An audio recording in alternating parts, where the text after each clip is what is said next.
हम तो डूबे हैं सनम, तुमको भी ले डूबेंगे। हम तो डूबे हैं सनम, तुमको भी ले डूबेंगे। ये मैं नहीं कह रहा आपसे, ये अनमोल पिंकी ने कहा है और अदालत से निकलते हुए कहा है और सहाफ़ी के सवाल के जवाब में कहा है। सहाफ़ी ने क्या सवाल किया और पिंकी ने ये क्यों कहा कि हम तो डूबे हैं सनम, तुमको भी ले डूबेंगे। और सनम कौन है और किस किस को पैगाम पहुंचाया है पिंकी ने, इस पर आखिर में बात करूंगा। लेकिन बताता चलूं कि पहले आपको जो कुछ पिंकी के हवाले से मीडिया पर खबरें चली वो बताया, पिछले व्लॉग्स की बात कर रहा हूं। फिर जो कुछ पुलिस ने बताया वो आपके सामने रखा। आज पिंकी की कहानी पिंकी की ज़बानी सुनिए, क्योंकि पिंकी आज कई अदालतों में पेश हुई और कई अदालतों में उसने जो कुछ उसके साथ बीती वो सब कुछ जज साहबान को बताया पिंकी ने। वैसे तो पुलिस ने भी बताया था कि हमने पिंकी से ये कुछ उगलवाया है, लेकिन पाकिस्तान की पुलिस और उसके किस्से कहानियां, अल्लाह माफ़ी। तो आज जो कुछ पिंकी ने बताया अदालतों में वो सब कुछ आपको बताऊंगा। और ये बताता चलूं कि पिंकी को, अनमोल पिंकी को आज कराची की एक अदालत में नहीं, कई अदालतों में पेश किया गया। मुकदमे पहले से मौजूद हैं, लाहौर में भी और कराची में भी, लेकिन पहले किसी ने देखा तक नहीं और जब पकड़ा तो एक के बाद एक मुकदमा, एक के बाद एक मुकदमा, और कत्ल का भी मुकदमा। जो जज साहब ने कहा कि इस खौफे खुदा करें, कत्ल का मुकदमा तो सरासर बदनीति पर बना हुआ है। लेकिन बहरहाल मुख्तलिफ अदालतों में पेश किया गया अनमोल पिंकी को। एक अदालत ने 22 मई तक का जिस्मानी रिमांड दे दिया, एक अदालत ने 2 रोज़ा रिमांड दिया और बाकी अदालतों ने बाकी मुकदमों में उसे जुडिशल कर दिया, मतलब जेल भिजवा दिया। लेकिन चूंकि 2 अदालतों ने रिमांड दिया हुआ है तो इस वक्त भी जेर तफ्तीश है पुलिस के पास अनमोल पिंकी। 12 मुकदमे, 12 पेशियां सिर्फ आज के दिन।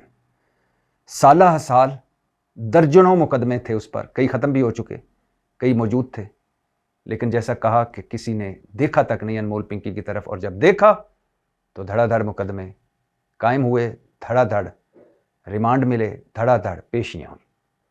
अच्छा, अनमोल पिंकी ने क्या कहा, बड़ा ज़रूरी है ये बताना, ये कहानी भी आपको सुनाना। अनमोल पिंकी को भारी सिक्योरिटी में अदालतों में पेश किया गया और सिक्योरिटी से ज़्यादा मीडिया था और मीडिया से ज़्यादा कैमरे थे। एक एक बंदे ने, मुझे तो ऐसा लग रहा था कि जैसे 4-4 कैमरे उठाए हुए हों। चेहरे पर कपड़ा डाला हुआ था। अनमोल पिंकी एक अदालत से निकली तो अचानक उसने अपने चेहरे से कपड़ा हटाया और चीखते हुए बोली, बल्कि चीख कर बोली कि पुलिस मुझ पर तशद्दुद कर रही है, झूठे मुकदमे बना रही है, ज़बरदस्ती मुझसे एतराफ़ी बयान या एतराफ़ जुर्म करवा रही है। और बल्कि मुझे तो पुलिस ने यह भी कहा है कि बनी गाला के एक बंदे का नाम लो कि मैं उसे भी कोकेन सप्लाई किया करती थी। बनी गाला पर बाद में आते हैं। बनी गाला किसके नाम से मशहूर है? इमरान खान साहब के। इस पर बाद में आते हैं कि सोशल मीडिया पर क्या कुछ चलता रहा जब पिंकी पकड़ी, तो हमारे कुछ दोस्तों ने क्या, कहाँ से पिंकी को कहाँ मिलाया और आज पिंकी ने क्या बताया। खैर, पिंकी बता रही थी कि ज़बरदस्ती एतराफ़ जुर्म करवा रही है पुलिस मुझसे। मुझे 22-23 दिन पहले लाहौर से गिरफ्तार किया गया। लो जी, हम तो 10 दिनों की खबर लेकर बैठे थे। पिंकी ने तो बताया कि मुझे 22-23 दिन पहले लाहौर से गिरफ्तार किया गया। और इसका मतलब है कल पुलिस अफसरान ने अपनी प्रेस कॉन्फ्रेंस में फिर झूठ बोला कि हमने पिंकी को कराची से गिरफ्तार किया है, लाहौर से गिरफ्तार नहीं किया। पुलिस वैसे जिस दिन सच बोल लेगी अगले दिन क़यामत आ जाएगी। मुझे कहा जा रहा है कि बनी गाला के एक बंदे का नाम लो कि इसे मैं कोकेन देकर आती थी या इसे कोकेन सप्लाई किया करती थी। अदालत जूं ही, ये तो पिंकी ने बार बताया, फ़ौरन उसके बाद लेडीज़ पुलिस एहलकारों ने और बाकी पुलिस वालों ने कहा कि मत बोले मत बोले, चीखते हुए कहा, और उसके चेहरे पर फिर से कपड़ा डाल दिया। और उधर से मीडिया का शोर और उधर से पिंकी चीख चीख कर बता रही थी। मीडिया वालों को भी कोई खौफ खुदा करना चाहिए कि जब ऐसे मौके पर किसी मुल्ज़म या मुल्ज़मा को लाया जाता है तो ज़रा खामोशी से सारा कुछ सुना जाता है, एक के बाद एक। यानी पिंकी की आवाज़ मीडिया में दब गई थी, इतना शोर पड़ा हो, तो पीछे हट, तू आगे जा, तू लेफ्ट जा, तू दाएं आ। कोई कुछ सवाल कर रहा था, कोई कुछ सवाल कर रहा था, और बाकी बातें पिंकी की मीडिया के शोर में दब गई। बहरहाल उसे अदालत में पहुंचा दिया गया। और एक अदालत में जब वो पहुंची तो पिंकी ने जज से मुखातब होकर कहा, मेरे साथ जुल्म हो रहा है, मुझे मारा जा रहा है, मुझ पर झूठे मुकदमे बनाए जा रहे हैं। और अचानक जज साहब ने पिंकी की बात काट कर कहा कि ये अदालत है, इत्मीनान रखें, यहाँ आप महफूज हैं, यहाँ आपको कोई हरासा नहीं करेगा, आप पर कोई किसी किस्म के तशद्दुद का कोई सोच भी नहीं सकता। पिंकी फिर बोली, मुझ पर बोरियां भर भर कर मुंशियात डाली जा रही है, मुझसे ज़ोर ज़बरदस्ती लोगों के नाम उगलवाए जा रहे हैं या कहलवाए जा रहे हैं कि इसका नाम भी लो, इसका नाम भी लो, इसको भी मैं कोकेन देती थी, ये भी मेरा गाहक था, ये मेरा नहीं है, इसको मैं सप्लाई किया करती थी। मतलब अपनी मनपसंद के लोगों के नाम डलवाए जा रहे हैं, मुझसे उगलवाए जा रहे हैं, मुझसे कहलवाए जा रहे हैं। ये पिंकी कह रही है अदालत में। कहा जा रहा है कि सब कुछ कबूल कर लो वरना फैमिली को उठा लेंगे। 22-23 दिन पहले मुझे गिरफ्तार करके पहले एक घर में ले गए, वहाँ पहले से मुंशियात पड़ी हुई थी। गिरफ्तारी वाले दिन जब मुझे उस घर से फ्लैट में मुंतकिल किया गया तो गिरफ्तारी वाले दिन मुझे कहा गया कि पुलिस आएगी, तुमने सिर्फ मुस्कुरा कर दरवाज़ा खोलना है। पहली पेशी पर मुझे 6 मर्द पुलिस वाले लाए और कहा कि इस तरह ज़रा अकड़ अकड़ कर शान से चलो और हम तुम्हारे पीछे चल रहे हैं। मतलब पिंकी का कहना है कि जो पहली पेशी पर मुझे पूरे मीडिया में बताया गया कि मैं प्रोटोकॉल लेकर चल रही थी और पुलिस प्रोटोकॉल दे रही थी, वो बाकायदा पुलिस की हिदायत पर मैं सब कुछ कर रही थी। पिंकी कमरा अदालत में एक अदालत में पिंकी ने यह कहा और दूसरी अदालत में पिंकी किसी बाबा नामी शख्स के बंदे का पूछती रही और एक वकील से भी पूछा जो दूसरी अदालत में उसके साथ वकील था कि क्या तुम्हें बाबा ने भेजा है। वकील खामोश रहा। एक अदालत में पिंकी ने यह सब कुछ बताया, दूसरी अदालत में गई तो पिंकी किसी बाबा नामी शख्स का पूछती रही। अब बाबा कौन है? जाहिर है पिंकी का कोई खैर खा होगा, वैसे रिस्पेक्ट से बाबा कह रही होंगी या उसका डॉन भी कई नाम अपने बाबा रखते हैं, बहरहाल जो भी हो। एक और अदालत में जब पिंकी पहुंची तो जज साहब ने पूछा आपका नाम क्या है और आपकी तबीयत ठीक है? पिंकी बोली मेरा नाम अनमोल है, मैं ठीक हूं, मगर मेरे खिलाफ 20-25 मुकदमे बना दिए गए हैं। मुझे वैन में डालकर लाहौर से कराची लाया गया, ताला तोड़कर मुझे फ्लैट से आंखों पर पट्टी बांध कर ले गए ये लोग। 20-23 दिन पहले गिरफ्तार किया गया, 15 दिन अपने पास रखा गया, 5 दिन पहले फ्लैट पर लाए और मेरा साबका शौहर भी सब कुछ करवा रहा है। जो कुछ हो रहा है उसमें बड़ा किरदार मेरे साबका शौहर का भी है। जज ने पूछा आपके साथ ये सब कुछ होता रहा, आपने किसी मौका पर कहीं भी कोई शोर मचाया या कुछ लोगों को अपनी तरफ मुतवज्जो किया? पिंकी बोली जब भी मैं बात करती या इस तरह की कोई हरकत करती तो मुझ पर मज़ीद तशद्दुद किया जाता। जज ने पूछा साबका शौहर ये सब कुछ क्यों करवा रहा है? पिंकी बोली मैंने उसे छोड़ दिया था 3 महीने पहले, इसलिए अब वो रिवेंज में ये सब कुछ कर रहा है। जज ने पूछा खुला लिया या तलाक हुई? पिंकी बोली तलाक हुई मगर हमारा निकाह रजिस्टर्ड नहीं था। एक और अदालत में जज ने तफ्तीशी अफसर से पूछा 3 दिन हुए हैं, क्या इन्वेस्टिगेशन की आपने? हमने 3 दिन का रिमांड दिया था, 3 दिन हो चुके, आपने क्या इन्वेस्टिगेशन की? तफ्तीशी अफसर बोला मुलजमा टाल मटोल कर रही है, अलबत्ता इसकी निशानदेही पर हमने रिकवरी कर ली है। मुलजमा आज तक नहीं पकड़ी गई है, नस्लें तबाह कर रही है नशा सप्लाई करके। अभी बहुत कुछ उगलवाना बाकी है। अभी इसके राइडर्स को जो नशा मुंशियात पहुँचाते थे उन्हें पकड़ना है। इसके भाई को जो ये सारा कारोबार चलाता था इसके बिहाफ पे उसे भी पकड़ना बाकी है। और जिस पर 6 मुकदमे पहले से हैं, अभी सब सहूलतकारों को भी पकड़ना है। जज ने कहा इस केस में एक केस ऐसा भी है जिसमें बताया गया कि एक बंदा मर गया, ये क्या केस है? तफ्तीशी बोला अभी तक बंदा नामालूम है, फिंगरप्रिंट्स भिजवाए हुए हैं लैब में। जज बोले कत्ल केस क्या है? इस पर जो कत्ल केस डाल दिया गया है अनमोल पिंकी पर, कत्ल की तारीखों में तजाद है। मुलजमा तो इन तारीखों में लाहौर में थी और कत्ल आप कराची का डाल रहे हैं, ये जाली केस है, ये बदनीति है। तफ्तीशी बोला मुलजमा के पहले शोर ने, तफ्तीशी ने बात बदली कि मुलजमा के पहले शोर ने इसे 14 साल पहले छोड़ दिया। वो भी मुंशियात सप्लाई करता था, उसका एक ग्रोह था मुंशियात का। जब मुलजमा के शोर ने छोड़ा या मुलजमा ने उसे अपने पहले शोर को छोड़ा, मतलब अनमोल पिंकी ने, तो फिर अनमोल पिंकी शोहर का जो मुंशियात का नेटवर्क था उसमें से बहुत सारे बंदों को अपने साथ तोड़ के ले आई।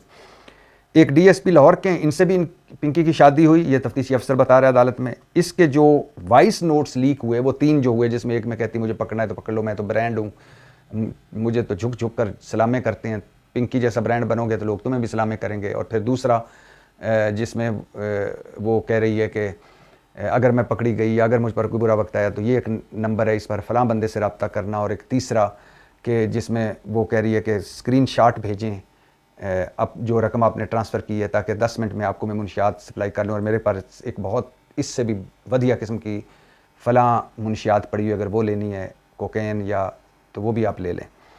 तो ये जो व्हाट्सएप वॉइस नोट्स जो लीक हुए ये क्लाइंट्स ने लीक किए हैं, ये हमने नहीं लीक किए, ये पुलिस ने अदालत में बताया।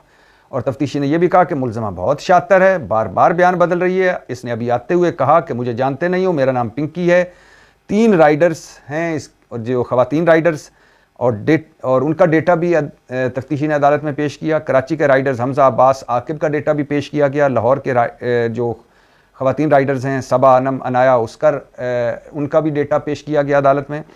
राइडर्स से पुलिस ने बताया अदालत में कि राइडर्स से रब्ता पिंकी का भाई किया करता था। मुंशियात कराची, लाहौर, फैसलाबाद, बिहाड़ी, मतलब आधे से ज़्यादा पाकिस्तान में मुंशियात सप्लाई की जाती थी पिंकी नेटवर्क से, ये पुलिस बता रही है। शहर के मुख्तलिफ मकामात पर मुंशियात रखी हुई थी इसने। ये अब मुंशियात सप्लाई किस तरह होती थी कि शहर के मुख्तलिफ, फॉर एग्जाम्पल इस्लामाबाद है, इस्लामाबाद के चारों जो मुख्तलिफ कोने हैं वहाँ मुंशियात मौजूद होती थी। तो जिस एरिया से कोई मुंशियात के लिए रब्ता करता था कि मुझे मुंशियात चाहिए, तो अगर वो करीब होता तो उसे कहा जाता कि पहले रकम ऑनलाइन ट्रांसफ़र करो, और फिर वो स्क्रीनशॉट भेजता रकम ट्रांसफ़र का, फिर उसे कहा जाता कि फ़लाँ जगह से आपको मुंशियात मिल जाएगी, जो उससे 5 से 10 मिनट के फासले पे वो जगह होती। और अगर वो दूर होता तो फिर राइडर उस तक मुंशियात पहुंचा के आता। और पिंकी लाहौर में जिस घर में रहती थी उसका माहाना किराया 45,000 है। माँ बाप भी साथ रहते थे और अब उस घर को लगा हुआ है ताला, और माँ बाप का कोई पता नहीं कि वो कहाँ हैं। हम तो डूबेंगे सनम, तुमको भी ले डूबेंगे। ये एक साफ़ी ने जब पूछा पिंकी से, जब निकल रही थी वो अदालत एक से, तो कहा कि आप क्या पैगाम देना चाहेंगी, तो उसने वापस मुड़कर थोड़ा सा चेहरे से कपड़ा हटाकर कहा सीढ़ियाँ उतरते हुए कि हम तो डूबेंगे सनम, तुमको भी ले डूबेंगे। ये पैगाम पहुंचाया पिंकी ने उन सारों के लिए जो ज़ाहिर है जिनका हाथ, वो सारे बड़े जिनका हाथ पिंकी के सर पर था और जो सहूलतकार हैं। मैं बार बार एक बात आपको कह रहा हूँ कि पिंकी एक मोरा थी। 45,000 माहाना किराए के घर में रह रही थी लाहौर से, और कराची में भी फ्लैट से पकड़ी गई। अकाउंट में इतने पैसे, 500 सफ़ात की सिर्फ बैंक स्टेटमेंट है, ट्रांजैक्शंस। आप सोचिए कितने पैसे आ रहे थे और कितने जा रहे थे। गिलगित बल्तिस्तान में बताया जाता है कि एक होटल भी उसके नाम पर है। अभी तो तफ्तीश होना बाकी है, लेकिन जो खबरें सामने आई, 15 बंगले कराची में। लेकिन ये सब कुछ पिंकी का नहीं है। अगर जेन्युइन तरीके से तफ्तीश हो तो यकीन करें असल पिंके सामने आ जाएं और आपको पिंकी मासूम लगे। और ये कोई एक पिंकी नहीं है पाकिस्तान में, कई पिंकियां अभी भी होंगी जो अभी भी अपना नेटवर्क चला रही होंगी। और इस तरह के पिंकियां हर शोबे में, अद्वियात वाले में, बिजली घरों वालों में, शुगर में, आटा गंदम में, मुंशियात में, स्मगलिंग में, और हर किस्म की स्मगलिंग में, चोरी में, डकैती में, जेब कुतराई में, हर जगह। और अगर यकीन करें, अगर मैं ऊपर अपने मुल्क को देखूं तो वो पिंके जो ज़मीर फरोश हैं, वो पिंके जो आइन और कानून फरोश हैं, और वो पिंके जो वोट फरोश हैं, और वो पिंके जो मुल्क की एक तरह से मज़हब फरोश हैं और बहुत एक तरह से मुल्क की जड़ें फरोश हैं, यानी जड़ें तक फ़रोख्त कर देते हैं। उन पिंकों के सामने तो ये पिंकी बेचारी बहुत मासूम है। पिंकी ने जो जुर्म किया उसकी सज़ा मिलनी चाहिए, लेकिन अकेली पिंकी को नहीं, बाकी पिंकों को भी। और उन्होंने बच जाना है। मैंने और आपने पढ़ते रहना है, मैंने बोलते रहना है, और उन्होंने बच जाना है। और ये हमें 78 सालों से होता आ रहा है। अगर किसी मरहले पर भी असल पिंके पकड़ लिए जाते तो ना आज हमारा ये हाल होता जिस हाल तक मुल्क पहुंचा हुआ है और कौम पहुंची हुई है। क्योंकि माजरत के साथ अकलियत को निकालकर अक्सरियत, हम सब तमाशबीन हैं। और जो सोशल मीडिया पे आपको नज़र आ रहे हैं, इनमें अकलियत को निकालकर अक्सरियत मुर्दे खाने वाली, वो मुर्दों को नोचने वाली वो चीलें और गिद्धे हैं। इसका तजर्बा मुझे भी हुआ है कि जब भी आप पर कोई बुरा वक्त आता है तो ये मुर्दार खोर चीलें और गिद्धे निकलती हैं और ऐसे ऐसे झूठ बोलती हैं, ऐसे ऐसे बकवास करती हैं और ऐसे ऐसे नोचती हैं कि आप हैरान रह जाते हैं। तमाशा देखना, नमक मिर्चें लगाकर झूठ बोलना। मैंने कई लोगों को देखा है, उनके चेहरों को, और वो उनको चेहरों को अगर आप गौर से देखें तो वो चीलें और गिद्धे ही निकलते हैं। ये जो कब्रिस्तान में मुर्दों को कब्रों से निकाल कर और हड्डियाँ समेत, और ये जो मुर्दार खाने वाली मुर्दे जानवरों के ऊपर आप चीलें बैठी हुई नहीं देखते, ये वो हैं। तो यहाँ पिंके नहीं पकड़े जाते क्योंकि उन्होंने इस तरह के जो मुर्दे खाने वाली चीलें और गिद्धे हैं सोशल मीडिया पर, वो उन्होंने मुलाजिम रखे हुए हैं। मुझे किसी ने पूछा कि आपके खिलाफ बहुत कुछ सोशल मीडिया पर बोला जाता है। मैंने कहा मैं किन के खिलाफ बोलता हूँ? उन्होंने कहा कि जो इस मुल्क के SHOs हैं, मतलब हाउस ऑफ शरीफ, मतलब हाउस ऑफ भुट्टोस। तो मैंने कहा जब मैं उनके खिलाफ बोलूँगा तो उनके नीचे जो हैं और जो उनके आगे नीचे हैं, और जो आगे नीचे हैं, जो नवाजे हुए लोग हैं, वो तो बोलेंगे ही, वो तो मौके की तलाश में है।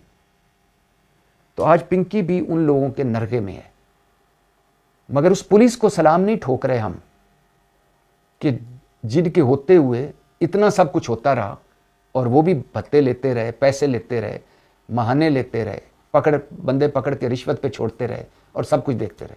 आज वो पुलिस भी हीरो बनी हुई है। कभी एक बेचारी औरत को इधर से इधर घसीट रही है, इधर से इधर घसीट रही है, इधर से इधर घसीट रही है। मुलजिमा बड़ी शातिर है, बार बार बयान बदल रही है। ओ भाई, इससे बड़े शातिर तो आप सारे हो। यकीन करें, ये निज़ाम जो है, ये निज़ाम, इसके एक एक इंच से बदबू उठ रही है। ये बोसीदा हो चुका है। और ये जो हमने जमहूरियत का ड्रामा रचाया हुआ है, हम ना, ये इधर काम नहीं करता। भला जो गुलाम जमहूर हो, वो जमहूरियत में कैसे किरदार अदा कर सकती है? और हम तो 1000 साल पहले भी गुलाम थे, मुगलों के, फिर उनके बाद फलां के, फिर फलां के। हमारा तो डीएनए गुलाम है अकलियत को निकाल कर। तो गुलामों को भी भला जमहूरियत कभी सूट की है? जमहूरियत उनको सूट करती है जो आज़ाद हो ज़हनी तौर पर, जो आवाज़ उठाएं स्टेटस को के खिलाफ, बड़ों के खिलाफ, जिन्होंने देखो देखो कौन आया, शेर आया, शेर आया, शेर का शिकारी आया, और जिन्होंने सब कुछ, कोई पता नहीं, वह तीर पे मोहर लगानी है, वह तलवार पे मोहर लगानी है। एक बिरयानी की प्लेट, एक कीमे वाला नान, बेनज़ीर इनकम स्पोर्ट्स प्रोग्राम की लाइन, सदके ज़कात वाली लाइन, सस्ते राशन वाली लाइन, ये औकात है। और इसमें आप कह रहे हैं कि जमहूरियत परवान चढ़ी। और जमहूरियत कोई भी नहीं है, ये सिविलियन डिक्टेटर हैं जो हम पर मुसल्लत हैं। ये फौजी डिक्टेटरों से बदतर शक्ल है, क्योंकि ये मुनाफिकत करते हैं। कुरान पाक में देख लें, मुनाफिकों के लिए क्या कहा, कुछ कहा गया, और काफिरों के लिए क्या कुछ कहा गया, और कितना मुनाफिकों के लिए कहा गया और कितना काफिरों के लिए कहा गया है। मुनाफिक तो बदतरीन शक्ल होते हैं किसी भी इंसान की। ये मुनाफिक हैं जो जमहूरी चोगे पहन के अंदर से डिक्टेटर हैं। इनकी ना बातों में जमहूरियत, ना घरों में जमहूरियत, ना पार्टियों में जमहूरियत। इन्होंने मुल्क में क्या जमहूरियत खाक लानी है? तो ये अनगवर्नेबल मुल्क हो गया है, माफियाज का मुल्क है। शुक्र करें आप सुबह निकलते हैं, शाम को खैर वाफियत से घर आ जाते हैं। ना आपको सेहत की सहूलतें हैं, ना आपको तालीम की सहूलतें हैं, ना आपको जान माल का तहफ़्फ़ुज़ है, ना आपकी कोई इज़्ज़त है, ना आपके कोई हकूक़ हैं। इसमें 5 से 10% लोगों के सब कुछ, अब उनके लिए मुल्क जन्नत है, बाकियों के लिए जहन्नम है। तो पिंकी एक मोहरा है। आज उसने कहा है ना कि हम तो डूबे हैं सनम, तुमको भी ले डूबेंगे। सनम को पता है कि उसने किस तरह बचना है। हो सकता है पिंकी भी बच जाए किसी मरहले पर, लेकिन अगर ना बची तो सारा कुछ पिंकी पे डाल दिया जाएगा। इसी सज़ाएं होती रहेंगी, यही मुकदमे भुगती रहेगी और सोचती रहेगी कि जो असल थे वो तो मौजें कर रहे हैं, बल्कि वो आएंगे इनडायरेक्ट खुफिया तरीके से, मुलाकातें भी करेंगे और कहेंगे होना आराम है पिंकी जी। तो एक पिंकी नहीं, यहाँ पिंके ही पिंके हैं हर शोबे में, और माफियाज का ये मुल्क है।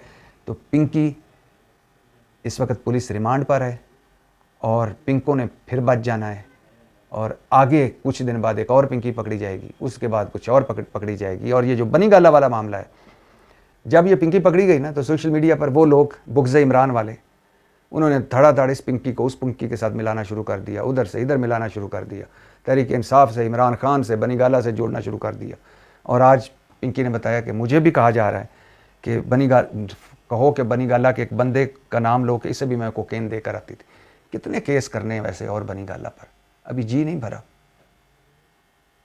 कितने और कौन कौन से करने हैं। इद्दत में निकाह केस भी चला लिया, सीता वाइट भी आजमा लिया, खड़ी भी कर ली, साइफर भी भुगता लिया। कितने और पता नहीं कितने केस, 50-51 सालों की सज़ा हो चुकी, 250-300 मुकदमे, और कितने। पिंकी भी बोल पड़ी है, ज़बरदस्ती मुझसे गलवाया जा रहा है और ज़बरदस्ती मुझ पर मुकदमे बनाए जा रहे हैं। फिर आखिरी बात वही कि ज़मीर फरोशों, वोट फरोशों और जमहूरियत फरोशों, आइन और कानून फरोशों, और बल्कि हर किस्म के फरोशों, दूध देख लें, दही देख लें, खाने पीने की चीज़ें देख लें, हर किस्म के फरोशों के मुल्क में पिंकी बेचारी मुंशियात फरोश और पकड़ी गई। सज़ाएं क्या सारे फरोशों को मिलनी चाहिए कि सिर्फ एक फरोश को मिलनी चाहिए? और जिनका जो अपने एहतसाब के लिए, अपने एहतसाब से बचने के लिए जिन्होंने कानून बदल दिए हैं और पूरी कौम मुतमईन है, उस मुल्क में पिंकी का एहतसाब होगा मुंशियात फरोशी पर। मैं हैरान होता हूँ अक्सर कि कैसा मुल्क है, कैसे लोग हैं हम।